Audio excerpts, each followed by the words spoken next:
Joining us now on the line, Senator Brice Wiggins. He represents District 52, Jackson County. He's the chair of the Senate Judiciary A Committee. Good morning, Senator. Thanks for coming on. Good morning, Gerard. How are you doing? I'm doing fantastic. So it is cycles around again. It's time for some redistricting, and it is our understanding that we've got some hearings. Have we had some hearings yet? Are they coming up? Where do we stand on that? And give us an update, if you would, please. Yeah, so every 10 years, under the Constitution, U.S. Constitution, we redistrict. And, that was last year we did the census. Yep. That's why the census is so important, because it determines, things like this. And so redistricting is upon us. Yes, there have been hearings already, and we have a number of them scheduled. They are making their way through the state. We've already had three, one in Meridian, Tupelo, and then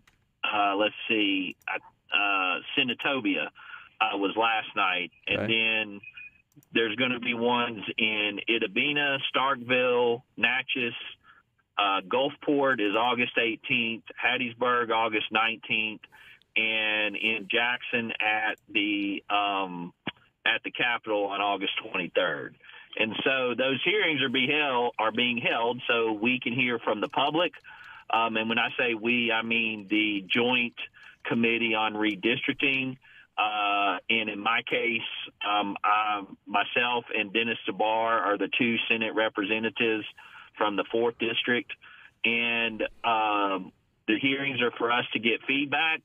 And then we will begin the process of looking at the numbers. And we will first do the congressional redistricting because, as Jim Beckett, the chairman, said, qualifying for Congress starts in January, and so we want to get those done, and then we will begin the process for the state legislature. And just to kind of give a snapshot, the bottom line is that in terms of population, let me back up. In terms of population, South Mississippi and North Mississippi have increased, while the Delta has lost population and the other parts of the state have overall stayed the same. Okay. All right. So then what happens at these hearings, Senator? Who can attend? What's discussed? Who sort of sets the agenda? Yeah, so anybody can attend. They're open to the public, and I would encourage you to go pull it up on the redistricting website, the legislature website. I will also post the hearings on my Facebook and my social media. But anybody can appear and can address the committee. I will, just to give you an example, in the one that occurred in Meridian, which was the first one, former House member Greg Snowden addressed the committee, and he actually was addressing it as just a citizen. Yeah. And he's familiar, obviously, with the process, and he talked to us about, look, their population has decreased in Lee County, I think, and he wanted us to make sure that, they continue to have the representation that they have. Yeah. And so also what has occurred is we've had NAACP members speaking. You've had general members of the public. So it's anybody that can appear and address the committee. And really, it's a listening session, and we'll answer any questions that comes up. I think one of the questions is that has certainly come up is, when will the final numbers be out? And the final numbers won't be out until in a couple weeks at the earliest. Okay. Are there any federal restrictions or mandates or rules, whatever you want to call them, regulations that have to be considered when you're drawing the maps? Yeah. So, well, there is, and that's called the Voting Rights Act of 1965. Mm-hmm. And there's a little bit of confusion because back in I think it was 2015 or 2013, the U.S. Supreme Court ruled that what was called or known as the pre-clearance provision was either no longer needed or unconstitutional. And so that provision had required that all states that were listed, and generally that was in the South, but also there were other states as well, had to get approval from the Justice Department. Okay. Well, that is no longer the case. The pre-clearance provision is no longer the case, but you are subject to the other parts of the Civil Rights Act, and that is such as the what we call the black voting age population, where that's going to be and how that's going to play out. And so one of the things that we have to look at is what is in our case, the black or minority population, so that there's fair representation. I see.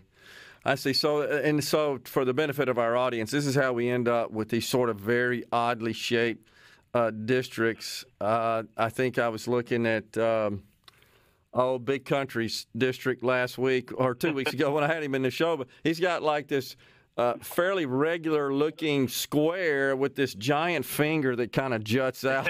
That looks like it's about a mile wide, when you look at it. So, I mean, that's how that comes about. Is that true? Yeah, no, that's right. And look, there's other things that cause that, but in short, that's it. But look, that's why we do this is because after 10 years, the population has shifted, and so you have to go readjust. And that's why we do this. Yeah. But yes, you have to meet those guidelines, and it's our job, and I will say our duty, to make sure that we can get as close to as possible to fair representation. So what's the size, Senator, of a House district in Mississippi? Okay, so I'm going to speak in round numbers. Okay. The average size or the optimum size is around 25,000 people, 25 to 27,000, and the Senate districts are 55,000. Okay. So what we look at, and I'll give a for instance from 10 years ago, but what you look at is you look at the population numbers and you see where they are in the current districts, whether they're over or above the current numbers. And so in the case before, what was Senate District 51, which is now represented by Senator Jeremy England, which is really Northeast Jackson County, they were over that number by a significant amount. So that geographically, that had to shrink to get to that 55,000 number. I got you. All right, so that's kind of the process. That's the that you guys go through. Essentially, the exercise really is trying to figure out how to make these districts kind of equal out to that optimum population size. Right, and conversely, and this is going to be the case in the Delta. You look at where the population is, and let's say, I don't know the numbers up there, but you take the Senate district in the Delta, and they're currently at 30,000 people. Well, they need to get to 55,000 people as close within as we can, and so that district is going to have to be drawn geographically bigger. Okay, I got you. All right, so then when do you guys have to have this done? So we have to have all of it done. It'll be done during this legislative session. The Lieutenant Governor Hoseman, has said that we want to get the congressional districts done by the end of this year. Okay. And in a lot of ways, the congressional is easier because you're only dealing with 4 districts. Let me say that's important because we did not lose a seat this year. And so we look to have that done by the end of the year, and then by the end of the session, the redistricting to be done. And look, there's always, sadly, there's always lawsuits that get filed and everything like that, and we have to plan for those kind of things. Yeah, absolutely. Senator, appreciate you joining us today. That was very informative. That was good stuff, and I'm sure we'll be talking to you soon. Well, I hope to join you later. So thanks, Gerard. And look, my prayers go out with JT's family. Appreciate that, Senator. Good talking to you, sir. We'll be in touch soon. Senator Brice Wiggins represents Mississippi Senate District 52. Appreciate him coming on the program. We'll be right back on the JT Show after these messages.